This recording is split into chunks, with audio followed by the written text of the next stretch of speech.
28 years, Professor. Let's see what kind of galaxy we woke up to.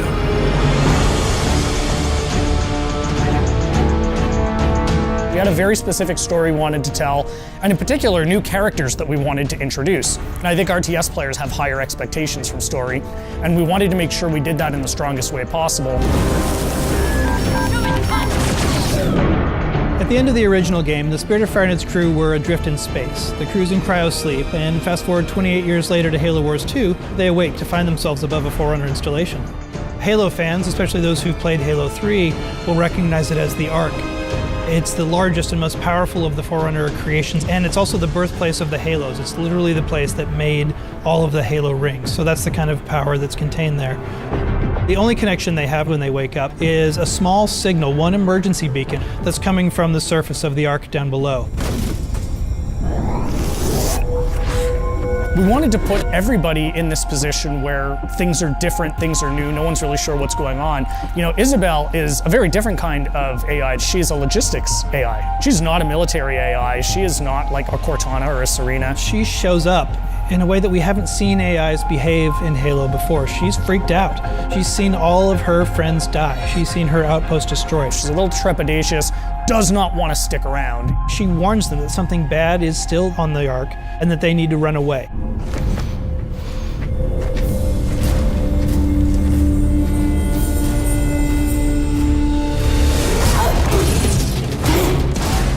The Spartans from Halo Wars, last time you saw them was in the original Halo Wars, just tearing down a pack of elites. And here are those same Spartans being taken apart by one guy. Who is this guy? They meet Atriox for the first time. He surprises them. The Spartans expect a brute, they get much more than a brute in Atriox. There's actually more to this guy. He's not just a really strong brute. He's good at tactics, he's good at outthinking his opponents. That was the genesis of that character, of what if one brute was not only stronger than the others, but also incredibly intelligent. Atriox is something the universe hasn't seen before. The fact that he can surprise and then beat 3 Spartans in hand-to-hand combat sets the stage for who's in charge of the Banished and the kind of threat they pose. From a visual standpoint, we wanted to carry over enough of the original Covenant technologies, but at the same time, being in your face, more about hard hitting and close combat.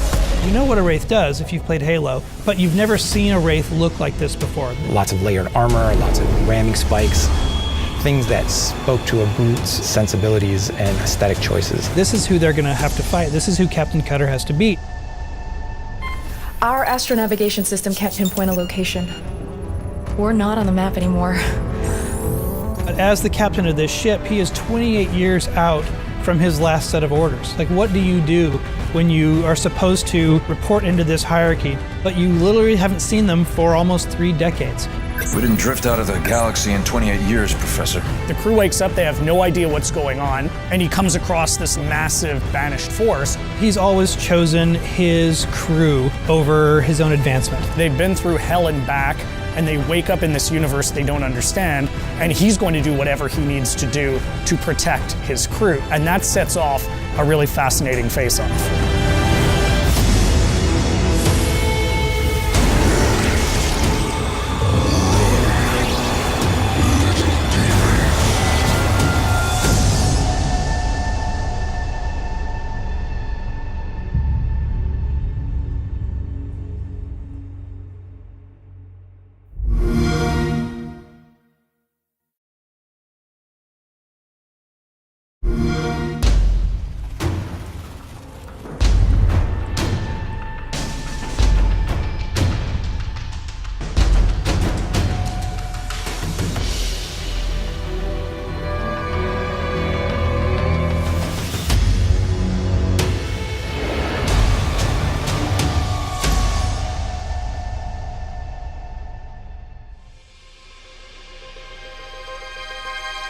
RTS players are the guys who don't just do something, they think about why they're doing something.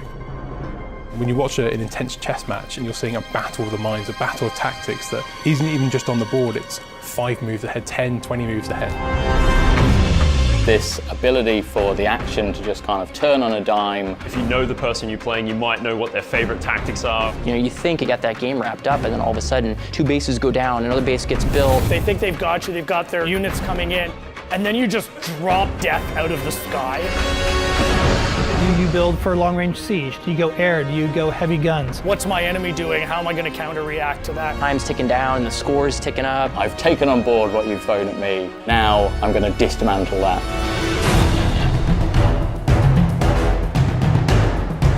First thing I had to figure out was who we were going to work with on this, and my mind immediately went to creative assembly. They are synonymous with RTS. These guys have been doing this for 20 years, and they're still at the top of their game. We wanted to make this feel like a game that was very much a sequel to the original. We already have a wonderful RTS, and we're trying to build on top of that. What we really wanted to do was add layers of depth so that a wide range of players could have a fantastic time. Bring those players in and go, actually, it's not really that complicated. It's a real action-focused strategy game. We're also doubling down on the size of these environments, so have the space to get involved in some serious combat.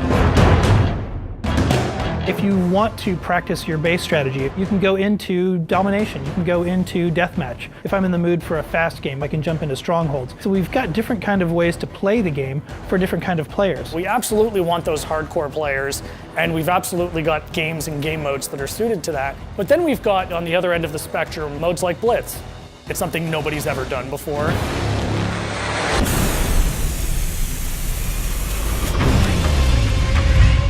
Blitz is a whole new way to play RTS. We're really excited about Blitz. It really changes the way people will look at RTS games. Blitz is a fast-paced arcade action version of Halo Wars 2, where instead of building your army at a base, you're building them before a match as a deck of cards. And you fight by deploying cards from your hand into the battlefield in real time. There's no base building, there's no economy management, it's all about the combat. I don't want to worry about tech trees. I don't want to worry about resource collection. The original design intention for Blitz was to make something really accessible that everybody could enjoy. Whether you're new to strategy games or an RTS veteran. Experience the really cool bits of RTS, so commanding a huge army, bringing down huge leader powers. It's all about playing the right card at the right time. At the end of the match, you're wielding these large forces with all sorts of different powers and abilities. And start bringing out bigger guns, marauders, blisterbacks. Even if you're a really seasoned vet, it's such a different way to play an RTS. Building a deck is going to be heavily influenced by the leader that you choose going in. You'll have a number of cards that are unique to that leader. Trying to differentiate each leader to make them feel like they have a unique purpose and a unique play style. I tend to be a little more aggressive when I play, so I will lead towards like an Atriox or a Decimus. I like that we're taking a risk. We're making something really exciting that I think people haven't seen before. You're playing with the units on the field, you're playing with the leaders and the abilities. I think you're also taking on the player, and you're reacting to what their actions are. You really can turn the tide. There's always an opportunity to kind of fall back to your base, shut down your opponent's tactic, and then come forward with a strategy of your own. That's one of the joys of RTS, is the battle's never over until it's over.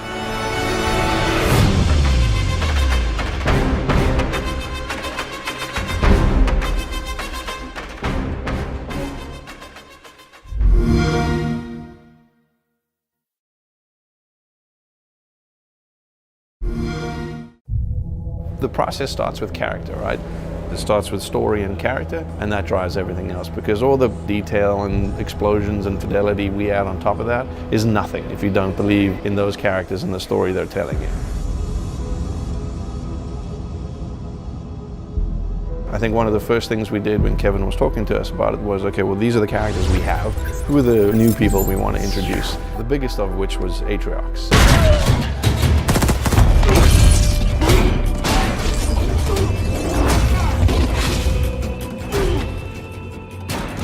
Put a lot of effort into establishing a new enemy. Because you can have a great good guy, but he really needs to have an equal bad guy. A brute who can outthink you as well as outfight you physically is a very different kind of a threat. And so that's really where Atriox was born. He was often sent on suicide missions and he always returned, and that made him dangerous to the Covenant. So when we encounter him, he's at the crux of finding a way to amplify and strengthen that army. From a visual standpoint, everything should look like it should hurt you or potentially kill you. We wanted to layer that on top of some of that recognizable Covenant technology. So lots of ramming spikes, lots of layered armor, things that spoke to a brute's sensibilities and aesthetic choices. And then we've also given him little trophies, little very subtle elements that kind of speak to maybe what his past has been like, things that could have just been from somebody that he's dispatched in the past and decided to just keep as a trophy and make it part of his collection. But also the form from function, where armor is at serves a role. You'd be more protected around the core, like his chest, and he's got a larger shoulder pad because he's got an augmented gauntlet. Like this should feel like a bipedal tank.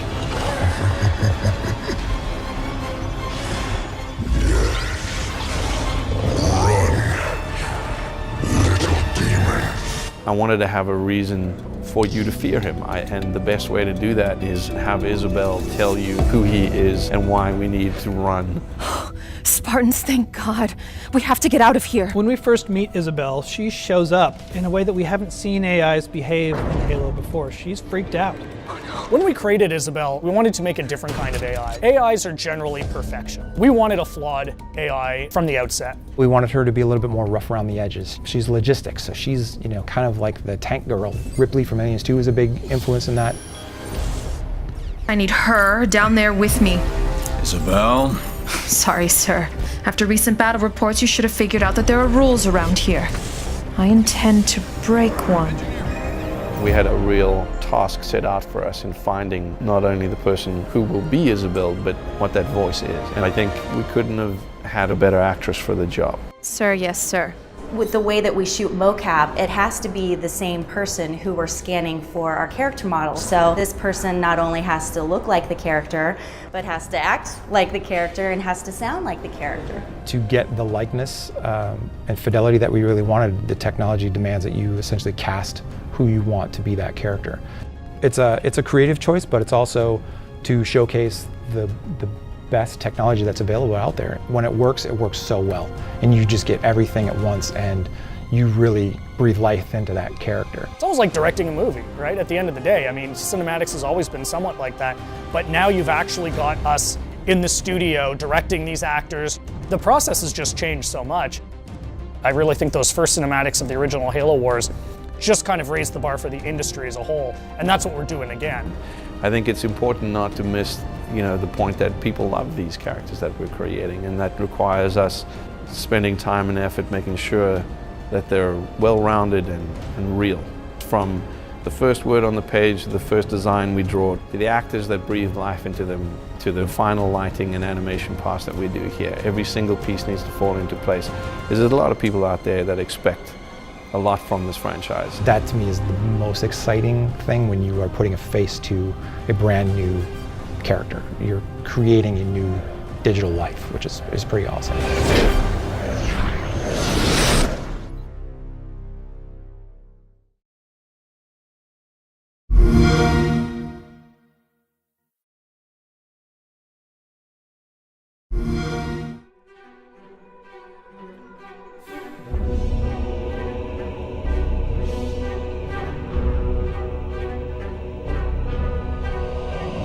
What is Halo music? It's very thematic, character-driven moments. I mean, there is a long legacy, and for us, we wanted to distill the essence of what those were. There's kind of this sacred element. The orchestra, this larger-than-life sound. And with Halo Wars 2, we were kind of handcuffs off and gloves off. I mean, it was like, we have a chance to do something completely new.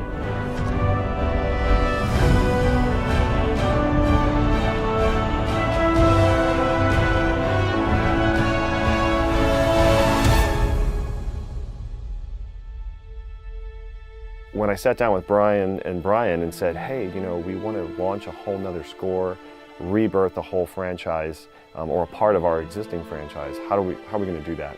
And so we thought, well, let's call Gordy. Gordy's someone I've known for years, And we've been wanting to work together forever, and we were just waiting for that perfect project to show up. The Bryans and their completely unique sound with Gordy's complete mastery of the orchestra, and it was like, wow, I think this is going to be groundbreaking. Something that I wanted to do, and we discussed this in the beginning, was approach this score very thematically. So each character having a theme and sort of a more old-fashioned traditional approach to the score, but done in a modern way. We wanted new themes and that still kind of feels like Halo, but it also moves the story further and taking the sound, into the sort of next generation of Halo music. With Atriox, he's a brute and this huge, intimidating character. There's a darkness to a lot of the sound texture with him. He's a tragic figure in an interesting way. There's sort of a sadness and a hope. As an audience member, you see this character and you can relate in some way and understand where he's coming from. And I think that the best villains in history always have sort of this backstory that you can relate to. And so you can understand exactly why they are the way they are. It's funny, just like we have this compelling new character with Atriox, Isabel is just as compelling, if not maybe even more so in a different way. We wanted someone to be relatable. There was a delicate side, an emotional side, but there's a really strong side to her too. Isabel is a hero, and we wanted to approach it that way and make sure that it was a theme that could be translated and heightened in the important moments. But then there's also how her theme intersects with Atriox's theme. This is true crafted orchestral writing, and this is Gordy's mastery of the orchestra coming into play. For me, it was a great challenge to actually get in and study the sound, sort of the harmonic language of the Halo world. I knew it was going to be cool, but until we heard it being performed by the orchestra at Fox, suddenly it comes to life, and it's just this amazing, breathing, living thing.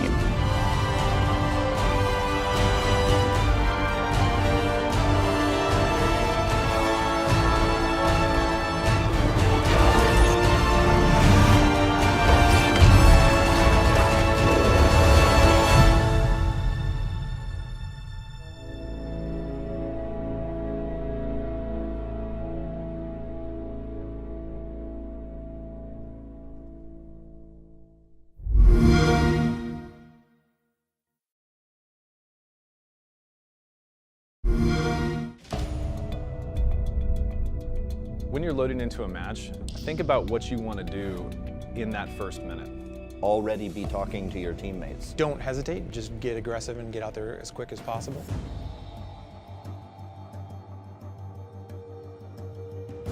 The thing you need to look out for in deck building for Blitz is be flexible. You only have 12 very precious slots. I really try to make sure that I have everything that does more than one thing. For a 1v1 deck, you really need a fairly balanced deck with a few flex slots. If you're playing in teams, you have a bit more flexibility because you can choose to specialize in a slightly different way, so you can go with heavier units and more powers. I kind of build from my Uber unit down. What do I want the biggest, baddest hurt to be?